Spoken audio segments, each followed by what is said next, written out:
Well, somebody tell me where they think we are. Yeah, Your All Honor. possessions. This is the fourth time we've been here.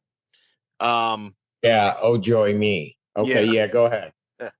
So the fourth time we've been here, you gave defendant until November 28th to get all his possessions out. Anything left would be abandoned. You gave him until 12/1 to file a counter complaint. I never received a counter complaint, so I am not exactly sure. At this point, if a counter complaint hasn't been filed, I haven't received it.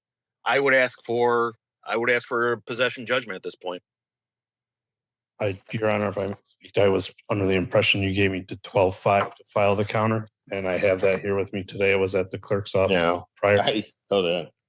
I made it very clear because deadlines had been blown before on this, and I indicated that you were to remove all the property from the premises by 11/28/2025. Any property left as of 12:01 a.m. on 12/1 25 shall be deemed abandoned and may be disposed of by plaintiff. That same hearing, I also ordered that you were to file a counterclaim or counter complaint. If you were to have one, you were to file that by December 1st. My mistake. I thought it was by the 5th today, and I have that list with me today, Your Honor. I'm not going to permit the counterclaim to be filed at this point in time because it's going to cause prejudice to the plaintiff. They don't have any notice. They have not even been presented a copy. I was officially bringing it to the clerk's office with me today. They've already even put their signature tab on here, but they said that you had the file. Yes, I had the file, but I'm not accepting it because I'm just telling you, I ordered that it be filed by December 1st. And that was part of the reason for that date was a copy was to get to plaintiff's counsel so that when we came here, we'd know exactly what we were talking. So without that, what is your defense to this claim? Have you gotten all the property out? Yes, Your Honor. All the property was removed. The birds were taken to sanctuary. The vehicles have been moved. The trailers have been moved. It was communicated. So is there any reason that you need possession of the premises? I've relinquished possession of the premises, Your Honor. So the only thing that I have in this case, there's no money claim in this case. It's just for possession. So I don't see a reason why I shouldn't then just grant them a judgment for possession so that they can take possession of the premises. I don't have an issue with them taking possession. I text message Mr. Petta that the power would be shut off today, that everything was out of the house, and that I would even still bring a dumpster there after the 15th to remove the stuff that was destroyed from the broken pipe from the insurance claim, if that was still required or if he's requested.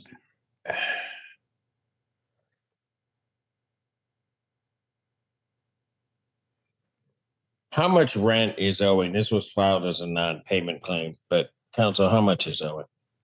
Well, excuse me. He hasn't paid rent since, I believe, July or June, whenever that event occurred. And, he has an argument for abatement of rent. I don't know if it's, we just didn't want to argue about that. That's why we just went straight for possession, Your Honor. I understand that. But if it's a possession claim, you filed it as a non-payment rent possession claim. I just need an amount that you're claiming is owed. Let me check the complaint real quick, Your Honor. $10,000.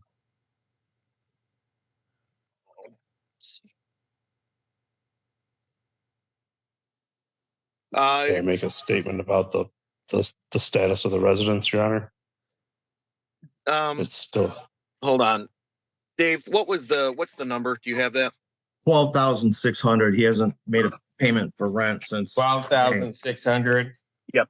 So here's what I'm going to do, folks.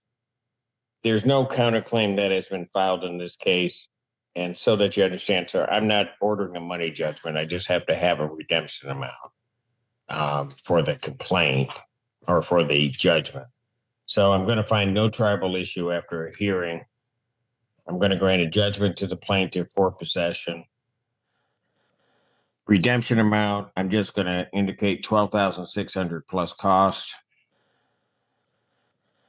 if he sought to redeem the property, and that writ would issue the 15th.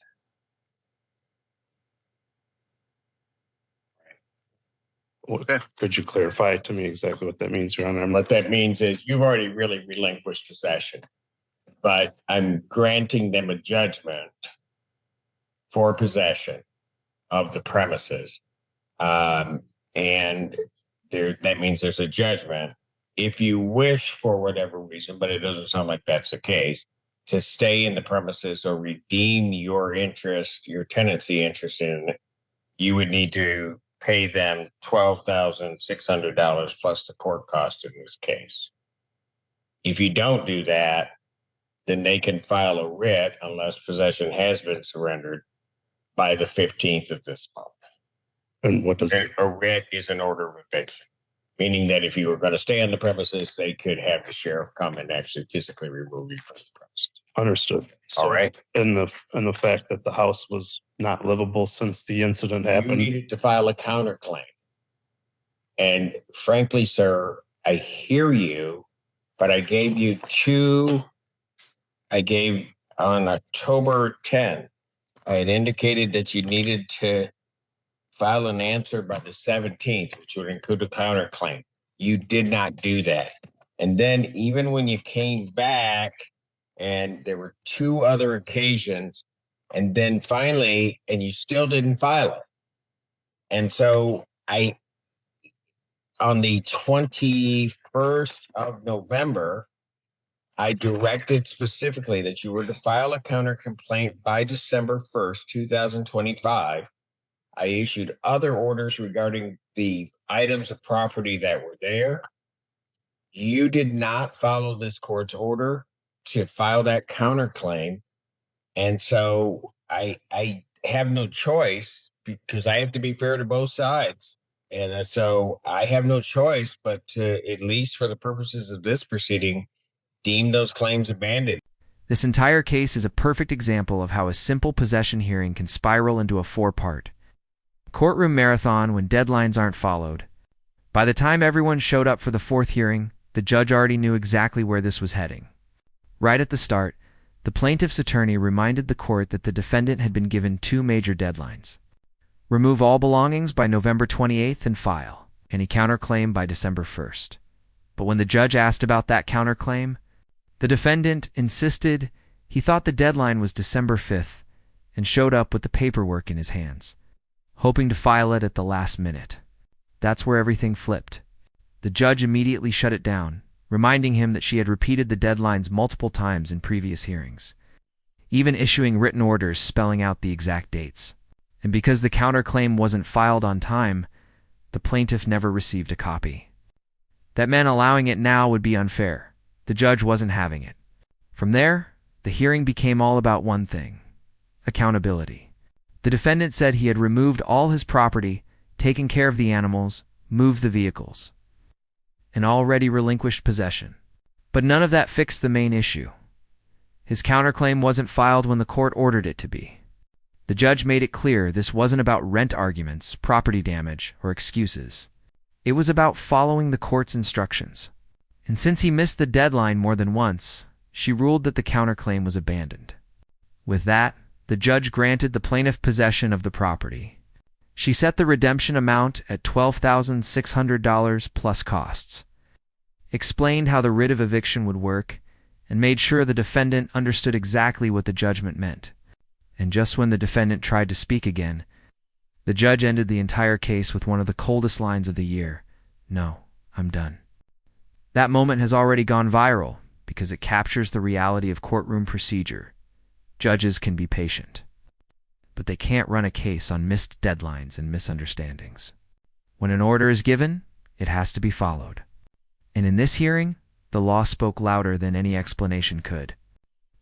So now the big question is, did the judge make the right call, or should the defendant have been given one last chance? Drop your thoughts in the comments.